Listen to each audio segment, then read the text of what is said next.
Hello বন্ধুরা, আমি আজকে আবার এসে গেছি বুধবারের লাঞ্চের থালি নিয়ে। আজকের লাঞ্চের থালি পুরো সাজানো, দেখতেই পাচ্ছ কত কিছু আছে। তো দেখে নেওয়া যাক কি কি আছে। লবণ, সাদা ভাত, উচ্ছে ভাজা, পটলের খোসা বাটা, বেগুন পোড়া, যেটা পেঁয়াজ, রসুন, ধনেপাতা, টমেটো দিয়ে মাখা। কার কার ভালো লাগে কমেন্টে জানিও তো।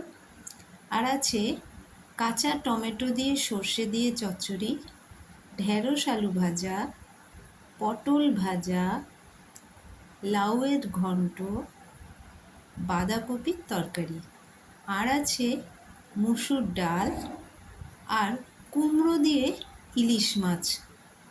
তাহলে দেখতেই পাচ্ছ আজকের লাঞ্চের থালি পুরো সাজানো। তো কালকে আবার তোমাদের সঙ্গে দেখা হবে। তা আজকের মতন টাটা।